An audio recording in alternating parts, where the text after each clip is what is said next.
നമസ്കാരം. എല്ലാ മാന്യപ്രേക്ഷകരെയും ഇന്നത്തെ കൃഷിദേശം ലൈവിലേക്ക് സ്വാഗതം ചെയ്യുന്നു. കേരളത്തെ സംബന്ധിച്ച് കേരളം ജൈവ വൈവിധ്യത്തിൻ്റെ പർദീസ് അഥവാ ബയോഡൈവേഴ്സിറ്റി പാരഡൈസ് എന്ന് പറയാറുണ്ട്. കാരണം ലോകത്ത് പല പ്രദേശങ്ങളിൽ നിന്നും കാണുന്ന സസ്യങ്ങളും വിളകളുമൊക്കെ വളരുന്ന ഒരു പ്രദേശമാണ് കേരളം. ഈ ഒരു പ്രസ്താവന നമ്മുടെ ഫലസസ്യങ്ങളെ സംബന്ധിച്ച് ശരിയാണ്. വളരെ വ്യത്യസ്തമാർന്ന ഫലവൃക്ഷങ്ങളും സസ്യങ്ങളും നമ്മുടെ നാട്ടിൽ വളരുന്നുണ്ട്. ഇപ്പോൾ സാധാരണ ഒരു ചെറിയ വീട്ടുവളപ്പിനെ സംബന്ധിച്ച് നമ്മൾ ഏത് രീതിയിലുള്ള ഫലവൃക്ഷങ്ങൾ എങ്ങനെയൊക്കെ കൃഷി ചെയ്യാം, എങ്ങനെ വളർത്താം എന്നതിനെ സംബന്ധിച്ചാണ് ഇന്നത്തെ ഈ കൃഷിദേശം ലൈവ് സജ്ജീകരിച്ചിട്ടുള്ളത്. അതിൽ നമ്മൾ അതിഥിയായിട്ട് പങ്കെടുക്കുന്നത് വെള്ളാണി കാർഷിക കോളേജിലെ പോമോളജി വിഭാഗത്തിലെ പ്രൊഫസറും ഹെഡുമായ ഡോക്ടർ CS ജയചന്ദ്രൻ നായരാണ്. സാറിന് സ്വാഗതം ചെയ്യുന്നു. നമസ്കാരം സാർ. നമ്മൾ കേരളത്തിനെ സംബന്ധിച്ച് ഈ പറയുന്ന നേരത്തെ ഞാൻ പറഞ്ഞ പോലെ ബയോഡൈവേഴ്സിറ്റി പാരഡൈസ് എന്നുള്ളത് ഫലവൃക്ഷങ്ങളെ സംബന്ധിച്ച് ഒരു പരിധിവരെ ശരിയായിരുന്നു. പക്ഷേ ഇന്ന് എത്രത്തോളം ഒരു വൈവിധ്യം നമ്മളെ വീട്ടുവളപ്പുകളിലുണ്ട് ഈ ഫലവൃക്ഷത്തെ സംബന്ധിച്ച്? നമ്മുടെ വീട്ടുവളർപ്പുകൾ ഫലവൃക്ഷങ്ങളാൽ വളരെ സമൃദ്ധമായിരുന്ന ഒരു കാലമുണ്ടായിരുന്നു. ഉദാഹരണമായി മാവ്, പ്ലാവ്, പേര, ശീമച്ചക്ക, അങ്ങനെ ഒട്ടനവധി ഫലവൃക്ഷങ്ങൾ നമ്മുടെ പറമ്പുകളിലുണ്ടായിരുന്നു. ഈ മാവിൽ തന്നെ നോക്കുകയാണെങ്കിൽ നമ്മൾക്ക് പല ആവശ്യങ്ങൾക്കുള്ള മാവുകൾ നമ്മൾ വേറെ വേറെ നട്ട് വളർത്തിയിരുന്നു. ഫലമായി ഉപയോഗിക്കാൻ പറ്റുന്ന ഇനങ്ങൾ, അച്ചാറുണ്ടാക്കാൻ വേറെ ഇനങ്ങൾ, പിന്നെ പുളിശ്ശേരി തുടങ്ങിയ കറികളുണ്ടാക്കുന്നതിന് പുളിശ്ശേരി മാങ്ങ, അങ്ങനത്തെ പല മാവുകളുണ്ടായിരുന്നു. ഇപ്പോൾ അതെല്ലാം പലതും നാമാവശേഷമായി കൊണ്ടിരിക്കുകയാണ്. നഗരവൽക്കരണത്തിൻ്റെ ഒരു ഭാഗമായി നമ്മുടെ വീട്ടുവളപ്പുകൾക്കും ഒരുപാട് വ്യത്യാസങ്ങൾ വന്നു തുടങ്ങിയിട്ടുണ്ട്. ഒന്നാമത് വീട്ടുവളപ്പുകളുടെ വലിപ്പം കുറഞ്ഞു. അതനുസരിച്ച് പഴയ പോലെ വലിയ ഫലവൃക്ഷങ്ങൾ നമുക്ക് നട്ടു നടത്താൻ സാധിക്കുന്നില്ല. എന്നാലും ഉള്ള സൗകര്യങ്ങൾ ഉപയോഗിച്ച് നമ്മുടെ സ്ഥലപരിമിതിക്ക് അനുസരിച്ച് നമ്മൾക്ക് ഇനിയും ഫലവൃക്ഷങ്ങൾ നട്ടു വളർത്താനുള്ള സാധ്യതകളുണ്ട്. അതിനെക്കുറിച്ച് നമ്മൾ നല്ലവണ്ണം ആലോചിച്ച് പ്രവർത്തിക്കുകയാണ് വേണ്ടത്. ഏതായാലും അങ്ങനെ ഒരു താല്പര്യം ഇപ്പോൾ അടുത്ത കാലത്ത് ജനങ്ങൾക്കിടയിൽ ഉണ്ടാകുന്നുള്ള നല്ലൊരു കാര്യമാണ്. മലയാളികൾക്കിടയിൽ അതെ, ധാരാളം ആൾക്കാർ വീട്ടുവളപ്പിൽ ഫലസസ്യങ്ങൾ നടണമെന്നുള്ള ഒരു ആഗ്രഹമായിട്ട് വരുന്നുണ്ട്. പക്ഷേ പലപ്പോഴും പറ്റുന്നത് ഇവരെല്ലാം പുറകെ പോകുന്ന ഈ പുതിയ പുതിയ മാംഗോസ്റ്റീൻ, റംബൂട്ടാൻ അങ്ങനെയുള്ള വൃക്ഷങ്ങൾക്ക് പുറകെ പോകുന്നൊരു പ്രവണത വരുന്നുണ്ട്. നമുക്ക് നമ്മുടെ നാട്ടിൽ യോജിച്ച മാവ് പോലുള്ള ഫലവൃക്ഷങ്ങൾ എത്രത്തോളം നമുക്ക് ഇനി ചെറിയ വീട്ടുവളപ്പുകൾ നട്ടു വളർത്താൻ പറ്റും?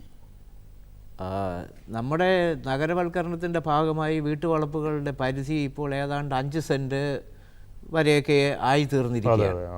അത്തരം പരിസ്ഥിതിയിൽ മാക്സിമം ഏറ്റവും കൂടുതൽ നമ്മൾക്ക് ഒരു മാവിൻ തൈ വീട്ടാവശ്യത്തിന് വേണ്ടി നട്ടു വളർത്താൻ ചിലപ്പോൾ സാധിച്ചേക്കും. പക്ഷേ കുറച്ചും കൂടി ഉൾപ്രദേശങ്ങളിലേക്ക് പോവുകയാണെങ്കിൽ 20-25 സെൻറ്റ് സ്ഥലമുള്ള ഒരാൾക്ക് പണ്ടുള്ളതുപോലെ തന്നെ നമ്മുടെ സ്വന്തം ആവശ്യത്തിന് വേണ്ടിയിട്ടുള്ള ഫലവൃക്ഷ കൃഷി ചെയ്യാനുള്ള സാഹചര്യം ഇപ്പോഴും നിലനിൽക്കുന്നുണ്ട്. അതായത് മാവ്, നമുക്ക് 1-2 മാവിൻ തൈകൾ നട്ടു വളർത്താൻ പറ്റും. ഇപ്പോൾ മാവ് നമ്മൾ നട്ടു വളർത്തുമ്പോൾ പ്രത്യേകമായി നമ്മൾ ശ്രദ്ധിക്കേണ്ടത്, നമ്മുടെ വീട്ടുവളപ്പിൽ എല്ലാവർക്കും ഇഷ്ടപ്പെടുന്ന ഒരു ഫലവൃക്ഷമാണ് മാവ്.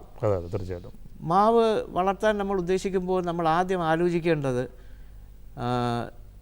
നമ്മുടെ മണ്ണിനും കാലാവസ്ഥയ്ക്കും യോജിച്ച ഇനങ്ങൾ തിരഞ്ഞെടുത്ത് കൃഷി ചെയ്യുകയാണെങ്കിൽ അധികം വളപ്രയോഗം, കീടനാശിനി പ്രയോഗം ഇവയൊന്നുമില്ലാതെ വിഷലിപ്തമല്ലാത്ത ശുദ്ധമായ ഫലങ്ങൾ ഉൽപ്പാദിപ്പിച്ചെടുക്കാൻ നമുക്ക് സാധിക്കും.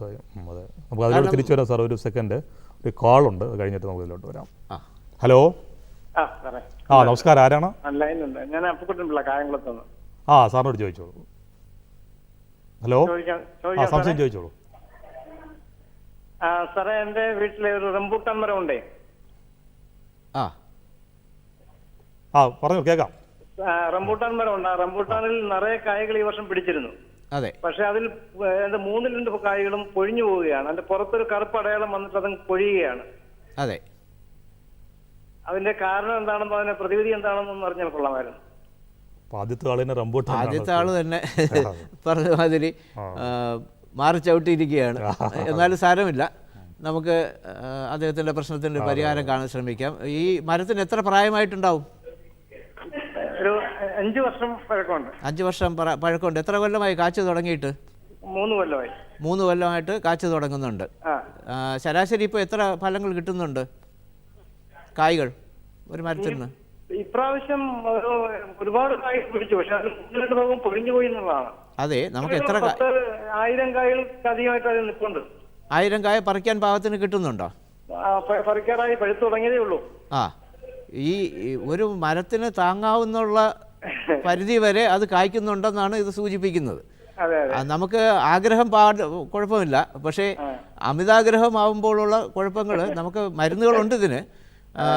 മരത്തിന് താങ്ങാൻ പറ്റുന്ന ലെവൽ വരെയുള്ള കായ്പിടുത്തം മാത്രമേ നമ്മൾ പ്രോത്സാഹിപ്പിക്കാവുള്ളൂ. എന്നാലേ മരം ആരോഗ്യകരമായിട്ട് വർഷങ്ങളോളം നിലനിൽക്കുകയുള്ളൂ.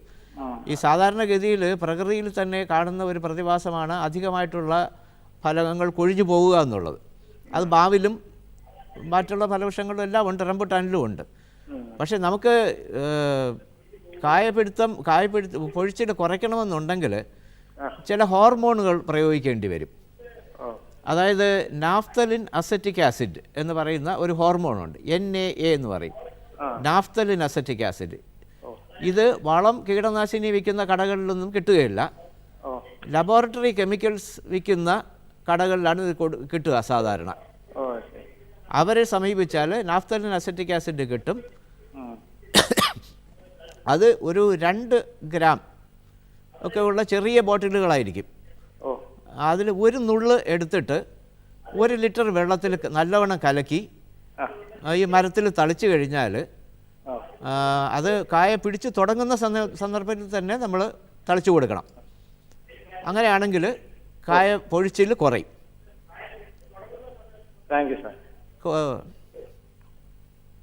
ശരി, വിളിച്ചതിന് നന്ദി. സാർ, ഈ നാടൻ മാവുകളെ കുറിച്ച് നമ്മൾ സംസാരിച്ചുകൊണ്ടിരിക്കുന്നു. അപ്പം നമ്മുടെ നാടിന് യോജിച്ച നാടൻ മാവിനങ്ങളും അതുപോലെ മറ്റ് പ്രദേശങ്ങളിലുള്ള ചില ഇനങ്ങളും ഉണ്ടല്ലോ, അതിനെക്കുറിച്ചൊന്ന് പറയാം. അതായത് നമ്മുടെ കേരളത്തിനെ സംബന്ധിച്ചിടത്തോളം നോക്കുകയാണെങ്കിൽ ഓരോ സ്ഥലങ്ങളിലും അതിൻ്റേതായിട്ടുള്ള ആ സ്ഥലത്തിൻ്റെതായിട്ടുള്ള പ്രത്യേകതകളുള്ള ചില മാവുകളുണ്ടായിരുന്നു. ഇപ്പോൾ തിരുവനന്തപുരം ജില്ലയിലൊക്കെ നോക്കുകയാണെന്നുണ്ടെങ്കിൽ നമ്മുടെ കോട്ടൂക്കോണം വരിക്കയാണ് ഏറ്റവും പ്രധാനമായിട്ടുള്ള ഒരു നാടൻ മാവ്. അതുപോലെ തന്നെ മൂവാണ്ടൻ, കിളിച്ചുണ്ടൻ തുടങ്ങിയ മാവിനങ്ങളുമൊക്കെ നമ്മുടെ വീട്ടുവളപ്പുകൾ ഈ തെക്കൻ ഭാഗങ്ങളിലുണ്ട്. തൃശ്ശൂർ വടക്കൻ ഭാഗത്തിലേക്ക് പോയി കഴിഞ്ഞാൽ നമുക്ക് മധ്യ കേരള ഭാഗത്ത് കൂടുതൽ കാണുന്നത് നടശാല, പൊളൂർ, ചന്ദ്രക്കാരൻ തുടങ്ങിയ ആ പ്രദേശത്തിന് പറ്റിയ പഴവർഗ്ഗത്തിനായിരുന്നാലും അച്ചാറിനായിരുന്നാലും പറ്റിയ ഇനങ്ങളാണുള്ളത്. കുറച്ചും കൂടി വടക്കോട്ട് നമ്മൾ പോയി കഴിഞ്ഞാൽ കാസർഗോഡ് ഏരിയയിലേക്ക് പോയി കഴിഞ്ഞാൽ ഫിറങ്കി ലഡുവ തുടങ്ങിയ അവരുടേതായിട്ടുള്ള നമ്പ്യാർ മാങ്ങ, ഇങ്ങനെ പല നാടൻ മാവുകളും അതാത് സ്ഥലം. അപ്പം നമ്മൾ അതാത് സ്ഥലങ്ങളിലുള്ള മാവുകളെ പരിരക്ഷിക്കാൻ ശ്രമിച്ചു കഴിഞ്ഞാൽ നേരത്തെ പറഞ്ഞ മാതിരി നമുക്ക് വലിയ കീടങ്ങളും രോഗങ്ങളും ഇല്ലാത്ത മാങ്ങ കിട്ടും. അതേസമയം മറ്റു രാജ്യങ്ങളിൽ നിന്ന് ഇവിടെ കൊണ്ടുവന്ന് നമ്മളിവിടെ പ്രചരിപ്പിച്ച ചില മാവിനങ്ങളും കേരളത്തിൻ്റെ കാലാവസ്ഥയ്ക്ക് യോജിച്ചതായിട്ട് കാണുന്നുണ്ട്. ഉദാഹരണമായി പറയുകയാണെങ്കിൽ അല്പം വരൾച്ചയുള്ള പ്രദേശങ്ങളിലാണെങ്കിൽ, വരണ്ട കാലാവസ്ഥയുള്ള പ്രദേശങ്ങളിലാണെങ്കിൽ നമുക്ക് നീലം നടാം. പിന്നെ ബാംഗ്ലൂർ അഥവാ നമ്മുടെ കിളിച്ചുണ്ടൻ മാങ്ങ എന്ന് പറയുന്ന വലിയ കിളിച്ചുണ്ടൻ മാങ്ങ അത് നടാം.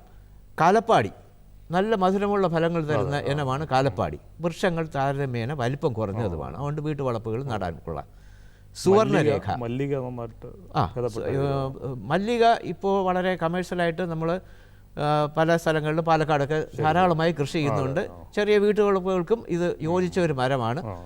എല്ലാ കൊല്ലവും കായ്ക്കാനുള്ള ഒരു പ്രവണതയും കൂടി ഈ മല്ലിക കാണിക്കുന്നുണ്ട്. ഇതുപോലെയുള്ള പുതിയ ഇനങ്ങൾ സ്വീകരിച്ച് നമ്മൾ സ്വായത്തമാക്കുന്നതിൽ തെറ്റില്ല. അതേസമയം നമ്മുടെ നാടൻ മാവുകൾക്ക് കൂടി കൂടുതൽ പ്രാധാന്യം കൊടുത്തു കഴിഞ്ഞാൽ നമ്മൾക്ക് നേരത്തെ പറഞ്ഞ പോലെ വിഷലിപ്തമല്ലാത്ത ഫലങ്ങൾ സ്വന്തം വീട്ടുവളപ്പിൽ കിട്ടും. അതെ, ഒരു കോളം കൂടെ ഉണ്ട്, നമുക്ക് തിരിച്ചു വരാം. ഹലോ. ഹലോ. നമസ്കാരം, ആരാണ്? ഇത് ദീപേഷാണേ. എവിടെ നിന്നാണ് വിളിക്കുന്നത്? കുത്തുപറമ്പ്. സംശയം ചോദിച്ചോളൂ. ഹലോ. ചോദിച്ചോളൂ. വീട്ടിലൊരു മാവുണ്ട്, കൃഷിഭവനിൽ കിട്ടിയതാണ്. അപ്പോൾ അതൊന്ന് കായ്ക്കുന്നുണ്ട്, പക്ഷെ ഒരൊറ്റ മാങ്ങ കിട്ടും, അതിലെപ്പം പുഴുവായിരിക്കും. മാങ്ങയിൽ പുഴുവിൻ്റെ ശല്യം. ഇതാണ് ഞാൻ നേരത്തെ പറഞ്ഞു കൊണ്ടുവരുന്ന കാര്യത്തിൻ്റെ ഒരു ഭാഗമാണിത്. ഈ പുഴുശല്യം ഇപ്പോൾ നാടൻ മാവുകളിൽ അത്ര പലതിലും കാണുന്നില്ലെങ്കിലും നമ്മൾ കൊണ്ടുവന്ന് നട്ട ബാക്കിയുള്ള ഇനങ്ങളിൽ ഒരുപാട് പ്രശ്നങ്ങൾ ഉണ്ടാക്കുന്നുണ്ട്. ചില നാടൻ മാവുകളിൽ ഇത് ഉണ്ടാകുന്നുണ്ട്. ഒട്ടുമാവാണ്, അതുകൊണ്ട് അതിൽ കൂടുതൽ കാണപ്പെടും. ഇല്ല, അത് നമുക്ക് ചെയ്യേണ്ടത് ഒരു തരം ചെറിയ മാങ്ങ വളരെ ചെറുതായിരിക്കുന്ന സമയത്ത് തന്നെ ഒരു തരം പ്രാണികൾ വന്ന് ഈ മാങ്ങയിൽ മുട്ടയിടും. ഈ മുട്ടയിലെ വിരിഞ്ഞുണ്ടാകുന്ന പുഴുക്കൾ മാങ്ങ വളരുന്നതോടൊപ്പം തന്നെ അതിൻ്റെ മാംസളമായ ഭാഗത്ത് കടന്ന് വളരുകയും അത് പഴുക്കുന്ന സമയത്ത് മുഴുവൻ പുഴുക്കളുടെ ശല്യം കൊണ്ട് നമുക്ക് മാങ്ങ കഴിക്കാൻ പറ്റാതായി തീരുകയും ചെയ്യുന്ന ഒരു സാഹചര്യമാണ്. ഇതിനെ നിയന്ത്രിക്കുന്നതിന് ചെറിയ ഉണ്ണിമാങ്ങ പിടിച്ചു തുടങ്ങുന്ന സമയത്ത് തന്നെ നമ്മൾ നിയന്ത്രണോപാധികൾ സ്വീകരിക്കണം. അതായത് ഇപ്പോൾ കായ്ച്ചകളെയും മറ്റും ചെറുക്കാനുള്ള കെണികൾ നമുക്ക് ലഭ്യമാണ്. കെണികൾ പലതരം കെണികൾ കിട്ടും. ഈ കെണികൾ നമ്മുടെ കൃഷി ഓഫീസുകളിൽ നിന്നും കാർഷിക സർവകലാശാലയുടെ ഓഫീസുകളിൽ നിന്നെല്ലാം വിതരണം ചെയ്യുന്നുണ്ട്. ഈ മാവ് പൂത്ത് തുടങ്ങുന്ന സമയത്ത് തന്നെ ഇതിൽ ഒരു കെണി വാങ്ങിച്ച്, അതായത് മാവിന് എന്ന് പറഞ്ഞ് വാങ്ങിക്കണം, കാരണം പച്ചക്കറികൾക്കുള്ള കെണി വേറെയാണ്. ഇതിനകത്ത് ഒരുതരം ഈ പ്രാണികളെ ആകർഷിക്കുന്ന ഒരു രാസവസ്തു വെച്ചിട്ടുണ്ട് ഈ കെണിക്കകത്ത്. അപ്പോൾ ഇതിൻ്റെ ഗന്ധം പിടിച്ച് ഈ പ്രാണികളെല്ലാം ഈ കെണിയിൽ വന്ന് വീണ് ചത്തുകൊള്ളും. അങ്ങനെ നമുക്ക് ഈ കായ്ച്ചയുടെ ശല്യം വളരെയധികം കുറയ്ക്കാൻ പറ്റും. ഒരു 3-4 മാവിന് ഒരു കെണി മതിയാവും. അങ്ങനെ ചെയ്ത് നോക്കുക. വിളിച്ചതിന് വളരെ നന്ദി സാർ. ഒരു കാളും കൊണ്ട് വെയിറ്റ് ചെയ്യുന്നുണ്ട്. Hello hello hello. നമസ്കാരം. ആരാണ്? ഞാൻ കഴക്കൂട്ടത്തു നിന്ന് ഹെലന. ഹെലൻ ചോദിച്ചോളൂ. ഹലോ. ചോദിച്ചോളൂ. നമസ്കാരം സാർ. നമസ്കാരം. കഴക്കൂട്ടത്തു നിന്ന് ഹെലന. പറയൂ, സംശയം പറയൂ. എന്റെ വീട്ടില് ഒരു 22 വർഷം പ്രായമുള്ള ഒരു പ്ലാവുണ്ട്. 22 വർഷം പ്രായമുള്ള ഒരു പ്ലാവുണ്ട്. അത് ഇതുവരെയ്ക്കും ചക്ക പിടിച്ചിട്ടില്ല. 22 വർഷം? അതെ അതെ. അത് ശരി. ഈ പ്ലാവ് നിൽക്കുന്ന സ്ഥലം എങ്ങനെയാണ്? നല്ല വെയിൽ കിട്ടുന്ന സ്ഥലമാണോ? ചുറ്റും ഒരുപാട് മഹാഗണി വൃക്ഷങ്ങളുണ്ട്. അപ്പോൾ അതാണ് അതിലെ ഏറ്റവും പ്രധാനപ്പെട്ട കാര്യം. പ്ലാവ് നല്ലവണ്ണം കായ്ക്കണമെങ്കിൽ 2 ഘടകങ്ങൾ ഉണ്ടാവണം. എന്തോ? ചുറ്റും ധാരാളം മരങ്ങളുള്ളതുകൊണ്ട് വെയിൽ കിട്ടാത്തതുകൊണ്ടാണ് ഈ പ്ലാവ് കായ്ക്കാതെ നിൽക്കുന്നത്. അപ്പോൾ ആ ചുറ്റുമുള്ള മരങ്ങളുടെ കൊമ്പുകളൊന്ന് മുറിച്ച് ഈ പ്ലാവിന് വെയിൽ കിട്ടാനുള്ള ഒരു സാഹചര്യം ഉണ്ടാക്കി കൊടുത്താൽ പ്ലാവ് കായ്ക്കും. അതോടൊപ്പം തന്നെ ഒരു കാര്യം കൂടി പറയാനുണ്ട്. അധികം അതിൻ്റെ ചോട്ടിൽ വെള്ളം എത്താതിരിക്കാനും കൂടെ ശ്രദ്ധിക്കുക. വെള്ളം കെട്ടി നിൽക്കാൻ ഇടയാക്കരുത്. ഈ 2 സാഹചര്യങ്ങൾ കൊടുത്തു കഴിഞ്ഞാൽ ഈ പ്ലാവ് കായ്ച്ചു തുടങ്ങും. തണലാണ് ഏറ്റവും പ്രധാനമായ പ്രശ്നമായി ഇവിടെ കാണുന്നത്. അങ്ങനെ ചെയ്തു നോക്കൂ. വളരെ നന്ദി വിളിച്ചേ. അടുത്ത ഒരു കാൾ വെയിറ്റ് ചെയ്യുന്നുണ്ട്. Hello hello. നമസ്കാരം. ആരാണ്? നമസ്കാരം. ഞാൻ കേശവദാസത്ത് വിളിക്കുന്നതാണ്. എൻ്റെ പേര് കൃഷ്ണൻകുട്ടി. കൃഷ്ണൻകുട്ടി ചോദിച്ചോളൂ. സാർ, ഞാൻ കേശവദാസത്ത് വിളിക്കുന്നതാണ് സാർ. ടിവിയുടെ വോളിയം ഒന്ന് കുറയ്ക്കാമോ? പറയുന്ന വ്യക്തമായിട്ട് കേൾക്കുന്നില്ല. ഒന്നുകൂടെ പറയാമോ? ഇല്ല, ടി വി ഇട്ടിട്ടേ ഇല്ല. ശരി, പറഞ്ഞോളൂ. സാർ, ഞാൻ കേശവദാസത്ത് വിളിക്കുന്നതാണ്. എന്റെ വീട്ടുവളപ്പില് 2 റംബൂട്ടാൻ വൃക്ഷമുണ്ട്. ശരി, പറയൂ. ഒരു 3-4 വർഷമായിട്ട് അത് നിറയെ പൂക്കുന്നുണ്ട് സീസൺ ആവുമ്പോ. പക്ഷെ ഒരു കായ പോലും പിടിക്കുന്നില്ല. ഇത് എന്താണ് കാരണം എന്നുള്ളത് അറിയാൻ വയ്യ സാർ. എന്ത് ചെയ്യണം ഈ കായ പിടിക്കാൻ വേണ്ടിയിട്ട്? ഈ പൂക്കുന്നുണ്ട്, കായ പിടിക്കുന്നതേ ഇല്ല. നിറയെ പൂക്കുന്നുണ്ട്.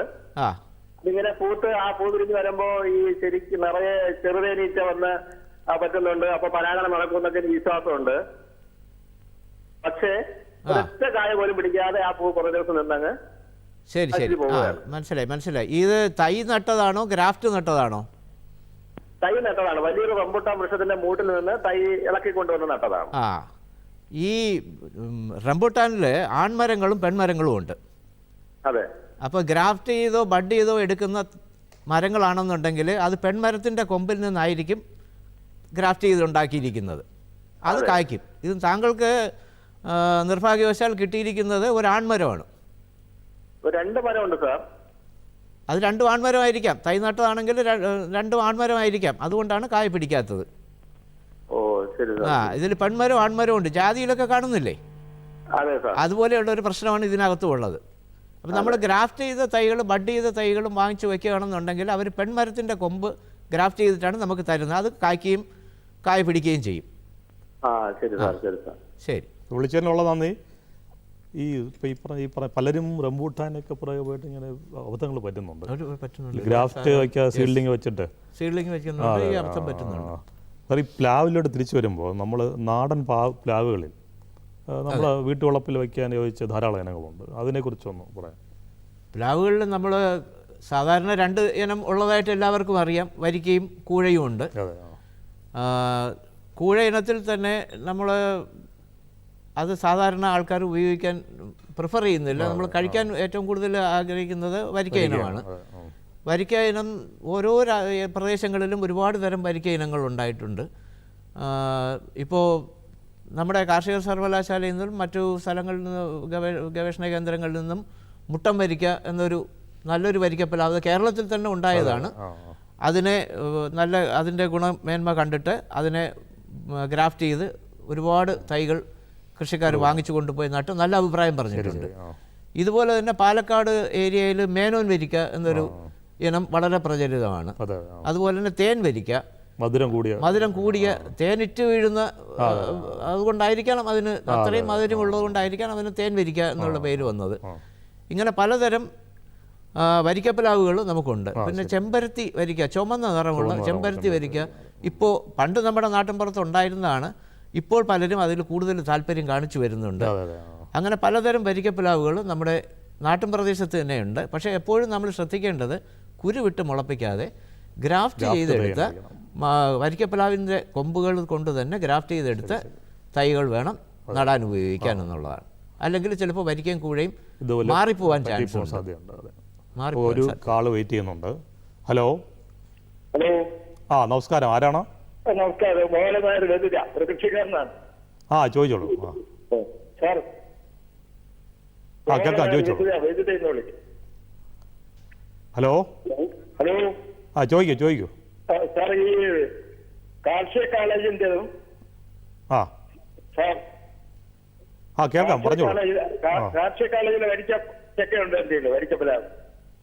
പിന്നെ ജില്ലാ ഫാമിലെ മുട്ട വരിക്കയുണ്ട് പാലോട്. ഇത് അല്ലാതെ വേറെ നല്ല ഇതിൽ കൂടിയ വലിയ ചക്കയുള്ള വരിക്കപ്പലാവ് എവിടെ കിട്ടും സാർ കേരളത്തിൽ? വലിയ ചക്കയുള്ള വരിക്കപ്ലാവ്, കൂടുതൽ വിളവുള്ള വലിയ ചക്കയുള്ള പ്ലാവ് എവിടെ കിട്ടുന്നത് ചോദിക്കുന്നത്. കാർഷിക കോളേജിൽ കിട്ടുമ്പോൾ ഡിപ്പാർട്ട്മെന്റ് ഫാമിൽ കിട്ടുമോ, എവിടെയാണ് കിട്ടുന്നത്? ഇവിടെ ഡിപ്പാർട്ട്മെന്റ് ഫാമിലും കാർഷിക കോളേജിൽ നിന്നും കൊടുക്കുന്നതെല്ലാം മുട്ടം വരിക്ക പോലത്തെ മുന്തിയ ഇനങ്ങളാണ്. പക്ഷേ സാർ അത് അത്ര വലുതല്ല, ചെറിയ വിളവുകളാണ്. ശരിയായിട്ട് വരുന്നില്ല എന്നാണ് പറയുന്നത്. അത് വച്ചിരുന്നോ? അങ്ങനെ ഒരു വച്ചിട്ടുണ്ട്, കായുണ്ട്, എത്തിയിട്ടുണ്ട്. കായ എന്താണ് പ്രശ്നം? ഇതൊന്നും അത്ര വലിയ വലിപ്പം ഉണ്ടാവുന്നില്ല ചക്കയ്ക്ക് അല്ലേ? വലിപ്പമുള്ള ചക്കയുള്ള ഇനം ഏതാണെന്നാണ് ചോദിക്കുന്നത്. വലിപ്പമുള്ള ഇനങ്ങൾ എന്ന് പറഞ്ഞാൽ മുട്ടം വരിക്കയും നല്ല വലിപ്പം ഉണ്ടാകുന്നതായിട്ടാണ് കാണുന്നത്, മേനോൻ വരിക്കയും നല്ല വലിപ്പം ഉണ്ടായിട്ടാണ് കാണുന്നത്. പക്ഷേ വളരെ വലിപ്പമുള്ള വരിക്കപ്പലാവുകൾ നാട്ടിൻപുറത്ത് വേറെയും നമുക്ക് കാണാൻ സാധിക്കുന്നുണ്ട്. അപ്പോൾ അതിൻ്റെ തൈകൾ ഉൽപ്പാദിപ്പിക്കാൻ ഗ്രാഫ്റ്റ് ചെയ്ത് അതിൽ നിന്ന് ഒരു മരം കണ്ടു കിട്ടിയാൽ നിങ്ങൾക്ക് അതിൽ നിന്ന് ഒരു തൈ ഗ്രാഫ്റ്റ് ചെയ്ത് എടുക്കുകയാണെന്നുണ്ടെങ്കിൽ നിങ്ങൾക്ക് അത്രയും അതിൻ്റെ തന്നെ ഗുണമേന്മയുള്ള വലിപ്പമുള്ള വരിക്കപ്പലാവ് കിട്ടും. ഇപ്പോൾ ഞങ്ങളിപ്പോൾ പ്രചരിപ്പിച്ചിരിക്കുന്നത് 3-4 ഇനങ്ങളാണ്. അത് കൃഷിക്കാർക്ക് സ്വീകാര്യമായതുകൊണ്ട് മറ്റിനങ്ങൾ കൂടുതൽ പ്രചരിപ്പിച്ചിട്ടില്ല. ഇപ്പോൾ വിളിച്ചതിൽ വളരെ നന്ദി. അടുത്തൊരു കാളും കൂടെ ഉണ്ട്. ഹലോ. ഹലോ. നമസ്കാരം, ആരാണ്? ഞാൻ നസ്റ്റിനാണ്. ചോദിക്കൂ. സാർ കേൾക്കാം, ചോദിച്ചോളൂ. സാർ എൻ്റെ വീട്ടിലാണെങ്കിൽ ഒരു നെല്ല് നിൽപ്പുണ്ട്, കാട്ടുനെല്ലി ഇപ്പുണ്ട്. അത് ഒരു 5-6 വർഷമായി നട്ടിട്ട് ഒരു അല്പം വലുതായി, ഇതുവരെ കാ പിടിച്ചിട്ടില്ല, പൂത്ത് വന്നിട്ടില്ല. 6 വർഷമായി നെല്ലി വെച്ചിട്ട് പൂക്കുന്നില്ലെന്നാണ്. തൈ കൊണ്ട് നട്ടതാണല്ലേ? തൈ കൊണ്ട് നട്ടതാണ്. കാട്ടുനെല്ലി നാടൻ ഇനമാണ്. ഈ നാടൻ ഇനത്തിൽ നെല്ലിയിലും ഈ പ്രശ്നമുണ്ട്. പലതരം മരങ്ങൾ ഒരുമിച്ച് നിന്നാലേ ഇതിൽ കായ് പിടിക്കുകയുള്ളൂ. വേറൊരു വെറൈറ്റി നമ്മൾ വെറൈറ്റി ഒന്ന് തിരിച്ചെടുത്തിട്ടില്ല, ഇനമൊന്ന് തിരിച്ചെടുത്തിട്ടില്ലെങ്കിലും നെല്ലിക്കകത്ത് തന്നെ പല ടൈപ്പുകൾ നാടൻ നെല്ലിയിലുണ്ട്. ഇതിൽ 3-4 ടൈപ്പുകൾ ഒരുമിച്ച് നിന്നാലേ ഒന്നിൻ്റെ പൂമ്പടി വീണ് മറ്റതിൽ കായ പിടിക്കുകയുള്ളൂ. ഇതിൻ്റെ തന്നെ പൂമ്പടി വീണ് ഇതിൻ്റെ പുഷ്പത്തിൽ വീണ് കഴിഞ്ഞാൽ കായ പിടിക്കുന്നതായിട്ട് കാണുന്നില്ല. എന്തോ ഗ്രാഫ്റ്റ് തൈയാണോ? ഗ്രാഫ്റ്റിന് താഴെ ഗ്രാഫ്റ്റ് തൈയാണ്. ഒരു പ്രാവശ്യം മറ്റോ പൂത്തിട്ട് പിന്നെ പൂത്തിട്ടില്ല. ഇത് എവിടെ നിന്നാണ് കിട്ടിയത്? ഈ ശാർക്കര അമ്പലത്തിന്റെ അവിടെ നിന്നാണ് വാങ്ങിച്ചത്. ശാർക്കര ക്ഷേത്രത്തിൽ നിന്ന് വാങ്ങിച്ചാണ്. മിക്കവാറും എത്ര കൊല്ലമായി ഇത്? ആ 5-6 കൊല്ലമായി കാണും. ഇപ്പോൾ സാധാരണഗതിയിൽ അന്ന് ബഡ് ചെയ്തതും നാടൻ തൈ തന്നെ നാടൻ തൈയിൽ ബഡ് ചെയ്ത് കൊടുക്കുന്ന ഒരു രീതിയായിരുന്നു ഉണ്ടായിരുന്നത്. അതുകൊണ്ടാണ് ഇത് പറ്റിയത്. ഇപ്പോൾ നമുക്ക് പുതിയ ഇനങ്ങൾ കിട്ടും. അതായത് വലിയ കടകളിലൊക്കെ കണ്ടിട്ടില്ലേ വലിപ്പമുള്ള നെല്ലിക്ക ഉണ്ടാകുന്ന ഇനങ്ങൾ, BSR 1, കാഞ്ചൻ, നീലം, കൃഷ്ണ എന്നൊക്കെ പറഞ്ഞ് പുതിയ ഒരുപാട് ഇനങ്ങൾ ഇറങ്ങിയിട്ടുണ്ട്. ഇവയുടെ ഗ്രാഫ്റ്റ് വാങ്ങിച്ച് നട്ട് കഴിഞ്ഞാൽ നിങ്ങളുടെ ഈ പ്രശ്നം പരിഹരിക്കാൻ പറ്റും. ഇത് നാടൻ നെല്ലിയിൽ തന്നെ നാടൻ നെല്ലി ഗ്രാഫ്റ്റ് ചെയ്തെടുത്തതുകൊണ്ടാണ് ഇത് കായ്ക്കാനും പൂക്കാനും അവസരം ഉണ്ടാകാതെ ഇരിക്കുന്നത്. എത്ര വർഷം കഴിയുമ്പോൾ കായ്ക്കും? ഒരു നല്ലവണ്ണം നോക്കുകയാണെങ്കിൽ ഒരു 3ാമത്തെ കൊല്ലം കായ്ച്ചു തുടങ്ങും. ഇത് ഒരു പുതിയ തൈ വാങ്ങിക്കൂ, പുതിയ ഇനത്തിൻ്റെ. അപ്പോൾ വിളിച്ചതിനുള്ള നന്ദി സാർ. നമ്മളെ സമയം ഏതാണ്ട് കഴിയാറായിരിക്കുന്നു. നമ്മുടെ ഈ വീട്ടുവളപ്പുകൾ ഈ പറഞ്ഞതിന് പുറമെ നമ്മൾ പൊതുവെ മൈനർ ഫ്രൂട്ട്സ് എന്നൊക്കെ പറഞ്ഞ് ഒരു വിഭാഗത്തെ മാറ്റി നിർത്തുന്നുണ്ട്. പുളിനെല്ലി, പുളിഞ്ചിക്ക, അതുപോലെ ഈ ഇപ്പോഴും വളരെ പ്രിയമുള്ള അട്ടിമോയ എന്നൊക്കെ പറയുന്ന ആത്തച്ചക്ക, അങ്ങനെയുള്ള ഒരു ഏതൊക്കെ നമുക്ക് നമ്മളെ വീട്ടുവളപ്പിൽ സ്ഥാനം നൽകാൻ പറ്റും? ഈ ആത്തച്ചക്ക എല്ലാവരും ഒരുമാതിരി ഉള്ള നാട്ടിൻപുറങ്ങളിലെ വീടുകളിലെല്ലാം സാധാരണയായിട്ട് കണ്ടുവരുന്നതാണ്.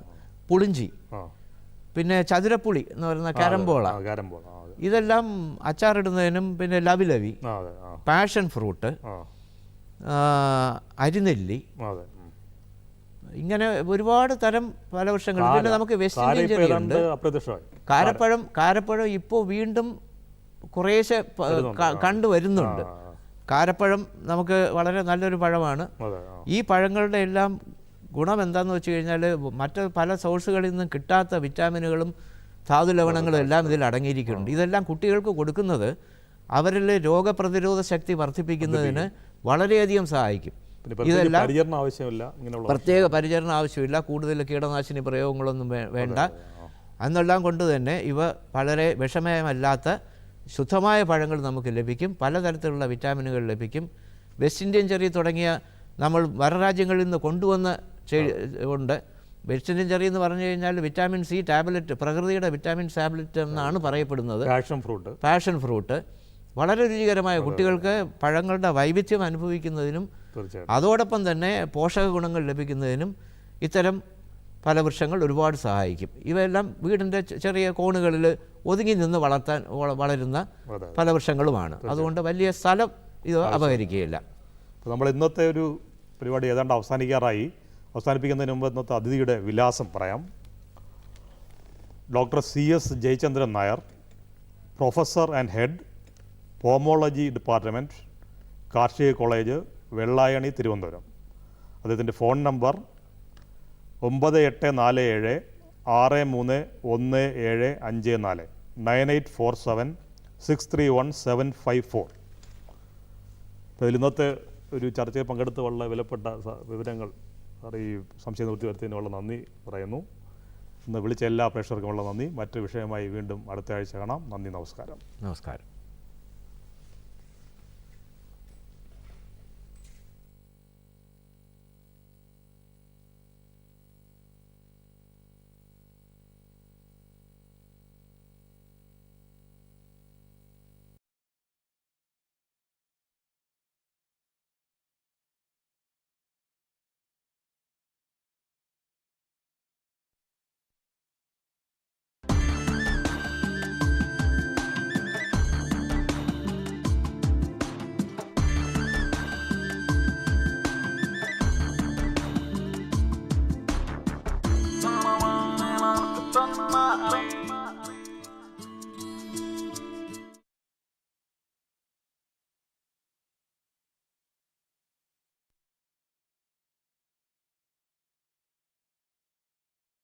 നമസ്കാരം. ദൂരദർശൻ കാർഷിക വാർത്തകളിലേക്ക് സ്വാഗതം. പ്രധാന വാർത്തകൾ.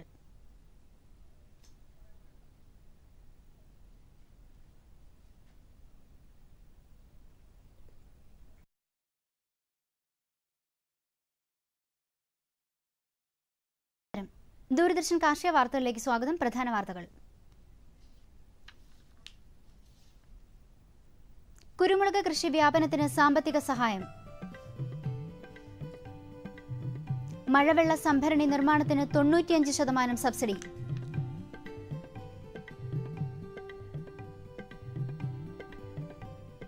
വിശദമായ വാർത്തകളിലേക്ക്. പുതുതായി കുരുമുളക് വള്ളി വച്ചുപിടിപ്പിക്കുന്നതിന് 1 ഹെക്ടറിന് 20,000 രൂപയും നിലവിലുള്ള കുരുമുളക് തോട്ടത്തിന്റെ പുനരുദ്ധാരണത്തിന് ഹെക്ടർ 1-ന് 15,000 രൂപയും കൃഷിവകുപ്പ് ധനസഹായം നൽകുന്നു. കൂടാതെ കുരുമുളക് കൃഷി വ്യാപന പദ്ധതി പ്രകാരം 1 ഹെക്ടറിന് 2,200 വേരുപിടിപ്പിച്ച കുരുമുളക് വള്ളികളും നൽകുന്നു. വേരുപിടിപ്പിച്ച മേൽത്തരം കുരുമുളക് വള്ളികൾ കർഷകർക്ക് കൃഷിഭവനിൽ നിന്നും സൗജന്യമായി നൽകും. വളപ്രയോഗത്തിനും മറ്റുമുള്ള ആനുകൂല്യങ്ങളും പേയ്മെന്റ് സംവിധാനം വഴി കർഷകരുടെ ബാങ്ക് അക്കൗണ്ടിലേക്കും നൽകും. പ്ലാന്റേഷൻ കോർപ്പറേഷന്റെ നിലമ്പൂർ എസ്റ്റേറ്റിൽ നിലമ്പൂർ തേക്കിന്റെ സ്റ്റമ്പുകൾ വിതരണത്തിന് തയ്യാറായിട്ടുണ്ട്. 1 വർഷത്തെ നഴ്സറി പരിചരണത്തിന് ശേഷമാണ് തൈകൾ സ്റ്റമ്പായി വിതരണം ചെയ്യുന്നത്. നിലമ്പൂർ എസ്റ്റേറ്റിലെ വാണിയമ്പുഴ ഡിവിഷനിൽ തൈകൾ ലഭിക്കും. കൂടുതൽ വിവരങ്ങൾക്ക് ബന്ധപ്പെടേണ്ട ഫോൺ നമ്പറുകൾ ഇനി പറയുന്നു. 0493 1220563. മറ്റൊരു നമ്പർ 9496 0760558. സംസ്ഥാനത്ത് ജലനിധിയുടെ ഓഫീസ് മുഖേന തിരഞ്ഞെടുത്ത പഞ്ചായത്തുകളിൽ മഴവെള്ള സംഭരണി നിർമ്മാണത്തിന് 95% സബ്സിഡി നൽകുന്നു. പഞ്ചായത്ത് മുഖേനയാണ് അപേക്ഷ സമർപ്പിക്കേണ്ടത്. വിലാസം: executive director, KRWSA, PTC tower, first floor, SS കോവിൽ റോഡ്, തിരുവനന്തപുരം 1. റബ്ബർ ബഡ്ഡിംഗിൽ റബ്ബർ ബോർഡ് പരിശീലനം നൽകുന്നു. വിവിധതരം ബഡ്ഡിംഗ് രീതികൾ ഉൾക്കൊള്ളിച്ചുകൊണ്ട് ജൂലൈ 17, 18 തീയതികളിൽ കോട്ടയത്തുള്ള റബ്ബർ ട്രെയിനിംഗ് ഇൻസ്റ്റിറ്റ്യൂട്ടിൽ പരിശീലനം നൽകും. കൂടുതൽ വിവരങ്ങൾക്ക് ബന്ധപ്പെടാവുന്ന ഫോൺ നമ്പർ 0481 2351 313. കേന്ദ്ര ഗവൺമെന്റ് വിജ്ഞാപനമനുസരിച്ച് കാലിത്തീറ്റ നിർമ്മിക്കുന്നവർ തയ്യാറാക്കുന്ന ജൈവവളത്തിന് ലൈസൻസ് നിർബന്ധമാണ്. കൃഷിഭവൻ മുഖേനയാണ് ലൈസൻസ് നടപടികൾ സ്വീകരിക്കേണ്ടത്. ജൈവവളങ്ങൾ, സൂക്ഷ്മാണുവളങ്ങൾ, എല്ലുപൊടി, വിവിധ ഇനം പിണ്ണാക്കുകൾ, പച്ചില വളങ്ങൾ എന്നിവയുടെ പേരിൽ വർഷങ്ങളായി നടക്കുന്ന തട്ടിപ്പുകൾ നിയന്ത്രിക്കുകയാണ് സർക്കാരിന്റെ ലക്ഷ്യം. ആലപ്പുഴ ജില്ലാ കൃഷി വിജ്ഞാന കേന്ദ്രം ജൂലൈ 10-ന് അലങ്കാര മത്സ്യകൃഷി എന്ന വിഷയത്തിൽ പരിശീലന പരിപാടി സംഘടിപ്പിക്കുന്നു. പരിശീലനത്തിൽ പങ്കെടുക്കുന്നതിന് ജൂലൈ 9-ന് മുമ്പ് പേര് രജിസ്റ്റർ ചെയ്യേണ്ടതാണ്. ആദ്യം രജിസ്റ്റർ ചെയ്യുന്ന 25 പേർക്കായിരിക്കും മുൻഗണന. പേര് രജിസ്റ്റർ ചെയ്യുന്നതിന് ബന്ധപ്പെടാവുന്ന ഫോൺ നമ്പർ 0479 2 449 268. കാസർഗോഡ് ജില്ലയിലെ പടന്ന കൃഷിഭവനിൽ WCT എലൈറ്റ് തെങ്ങിൻ തൈകൾ വിതരണത്തിനെത്തിയിട്ടുണ്ട്. കർഷകർ കൃഷിഭവനുമായി ബന്ധപ്പെടണമെന്ന് കൃഷി ഓഫീസർ അറിയിച്ചു. ഇനി കമ്പോള നിലവാരം. വെളിച്ചെണ്ണ കൊച്ചിയിൽ ക്വിന്റലിന് 15,000 രൂപ, കോഴിക്കോട് 15,600 രൂപ, തൃശൂർ 14,800 രൂപ. കൊപ്ര കൊച്ചിയിൽ 14,400 രൂപ, കോഴിക്കോട് 14,400 രൂപ, തൃശൂർ 9,850 രൂപ. കുരുമുളക് അൺഗാബിൾഡ് ക്വിന്റലിന് 70,000 രൂപ, ഗാബിൾഡ് 72,500 രൂപ, ചുക്ക് മീഡിയം 31,000 രൂപ, ബെസ്റ്റ് 32,500 രൂപ. മഞ്ഞൾ സേലം 7,000 രൂപ, ഈറോഡ് 7,200 രൂപ. അടയ്ക്ക പുതിയത് 23,000 രൂപ മുതൽ 25,000 രൂപ വരെ. കൊച്ചി റബ്ബർ RSS 5 ഗ്രേഡ് 13,600 രൂപ, റബ്ബർ RSS 4 ഗ്രേഡ് 14,350 രൂപ. കോട്ടയം റബ്ബർ RSS 5 ഗ്രേഡ് 13,600 രൂപ, റബ്ബർ RSS 4 ഗ്രേഡ് 14,400 രൂപ. കമ്പോള നിലവാരം കൊച്ചിയിൽ. വെളിച്ചെണ്ണ ക്വിന്റലിന് 15,000 രൂപ, കൊപ്ര 10,400 രൂപ, പിണ്ണാക്ക് എക്സ്പെല്ലർ 2,100 രൂപ, റോട്ടറി 3,000 രൂപ. കുരുമുളക് അൺഗാബിൾഡ് ക്വിന്റലിന് 70,000 രൂപ, ഗാബിൾഡ് 72,500 രൂപ, ചുക്ക് മീഡിയം 31,000 രൂപ, ബെസ്റ്റ് 32,500 രൂപ. മഞ്ഞൾ നാടൻ 6,200 രൂപ. അടയ്ക്ക പുതിയത് 23,000 രൂപ മുതൽ 25,000 രൂപ വരെ. ജാതിക്ക തൊണ്ടൻ കിലോഗ്രാമിന് 200 രൂപ മുതൽ 270 രൂപ വരെ. ജാതിക്ക തൊണ്ടില്ലാത്തത് 400 രൂപ മുതൽ 450 രൂപ വരെ.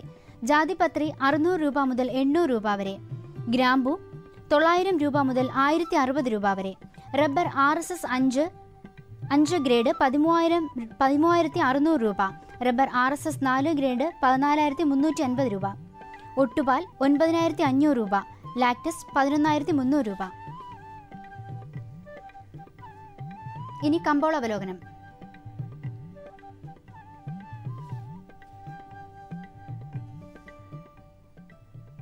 വീണ്ടും റബ്ബറിന് കാലിടറി. ചെറുകിട ഉൽപാദകർ റബ്ബർ വെട്ട് പുനരാരംഭിച്ചതോടെ കൊച്ചി, കോട്ടയം വിപണികളിലേക്കുള്ള ലാറ്റക്സ് വരവ് നിത്യേന ഉയരുകയാണ്. റബ്ബർ പാലിന്റെ ലഭ്യത കനത്തതിനിടയിൽ വ്യവസായികൾ ലാറ്റക്സ് സംഭരണം കുറച്ചത് നിരക്ക് കിലോ 117 നിന്ന് 113 രൂപയായി.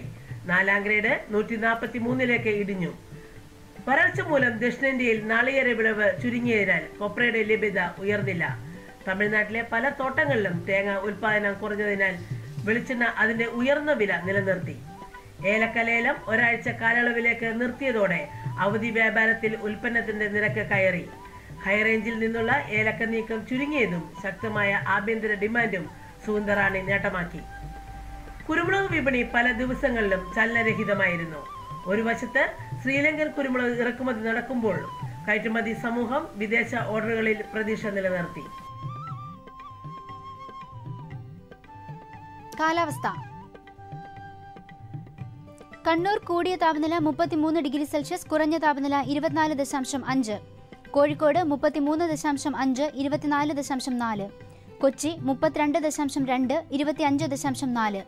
ആലപ്പുഴ 31.4, 25. പുനലൂർ 33.2, 23.8. Thiruvananthapuram 31.8, 25.2 degree Celsius. ഇതോടെ ഇന്നത്തെ കാർഷിക വാർത്തകൾ സമാപിക്കുന്നു. നമസ്കാരം.